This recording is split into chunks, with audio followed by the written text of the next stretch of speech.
A reliance on psychoanalysis sees autistic children going undiagnosed, being placed in psychiatric units and even being removed from their parents. Adrian Stranieri, 20, who has autism.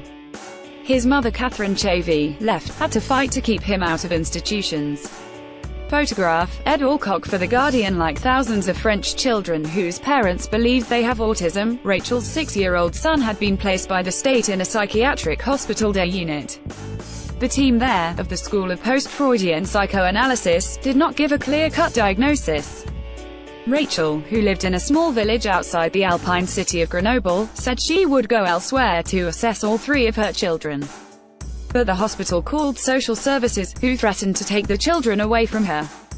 A consultant psychiatrist said Rachel was fabricating her children's symptoms for attention, that they were not autistic, and that she wanted them to have autism spectrum disorder in order to make herself look more interesting. Rachel's children were taken and placed in care homes.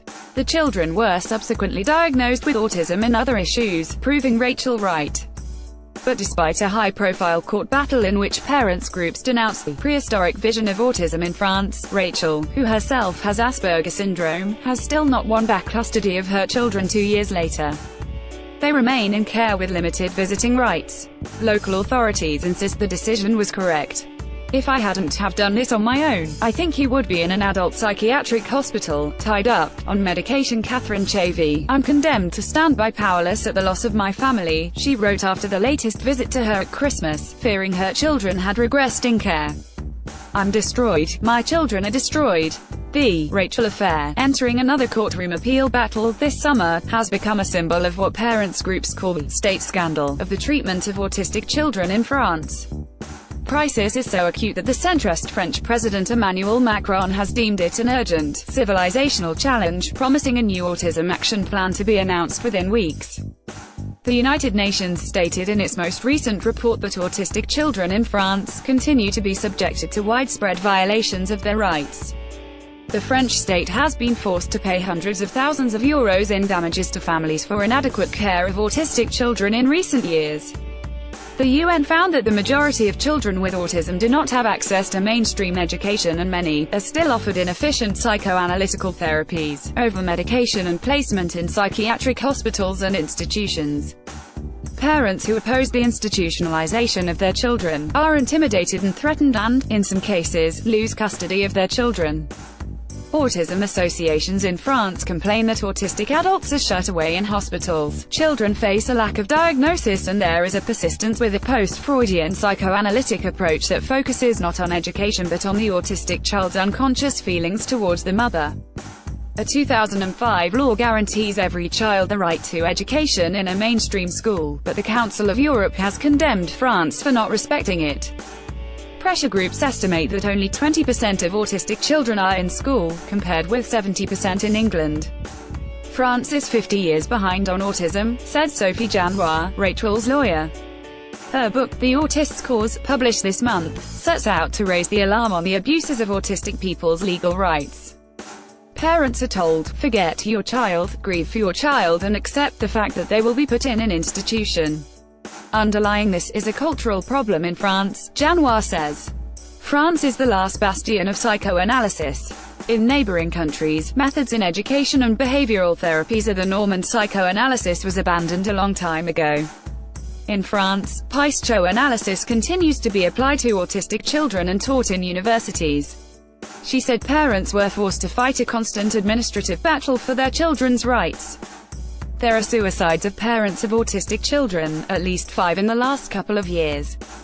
The row over post-Freudian psychoanalysis and autism in France has been bitter. 18 months ago, a group of deputies tried and failed to make Parliament ban the use of psychoanalysis in the treatment of autistic children, claiming that the outdated view of autism as a child's unconscious rejection of a cold, so-called refrigerator mother was denying children educational support. Psychoanalysts, who have a powerful, leading role in French mental health care, criticized the campaign as harmful and defamatory. In 2012, the French Health Authority stated that psychoanalysis was not recommended as an exclusive treatment method for autistic people because of a lack of consensus on its effectiveness. But most state hospitals still use the methods. In addition, the United Nations warned in 2016 that a technique called packing, in which an autistic child is wrapped in cold, wet sheets, amounted to ill treatment, but had not been legally banned and was reportedly still practiced on some children with autism. The then health minister issued a memo advising that the practice should stop. Parents insist that excellent professionals are present in France, but they are few and in high demand, with services patchy and varying by area. Adrian Straniero plays dominoes with his mother, Catherine Chavy, who privately organized support for him at home. Photograph, Ed Alcock for The Guardian. I was told by local authorities, why are you insisting on school? Put him in an institution, said one mother near tours of her high-functioning autistic 7-year-old who is now doing well academically. In France, there is an autism of the poor, and the autism of the rich. If I didn't have money and the skill to fight, my son would have ended up in psychiatric hospital. Catherine Chavy's son Adrian is 20 years old. As a small child he was treated part-time at a state psychiatric hospital that used a psychoanalytical approach. His autism went undiagnosed for years.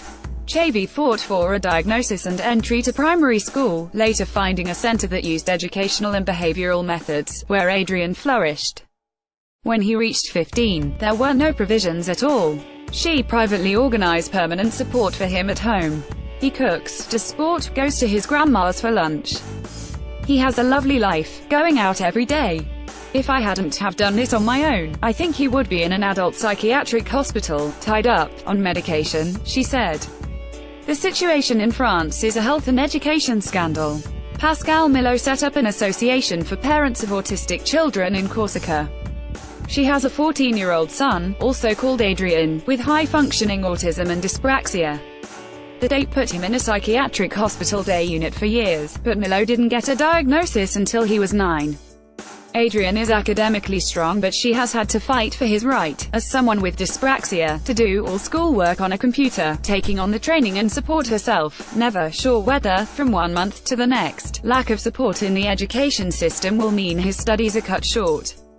In theory, France has everything, state finances, and laws to protect us, she said. But those laws are not being respected. Vincent Dennery, who heads a collective of autism associations, said he hoped for concrete, practical measures in Macron's Autism Action Plan, and a move from a medicalized approach towards education. There are still thousands of autistic children in psychiatric hospital day units who have no reason to be there, but their parents can't find any other solution, he said. Dennery said he felt society needed to shift. Culturally, French society has been a place of exclusion. A large number of societies deinstitutionalized disability a difference and moved to include people in ordinary life, but France has not.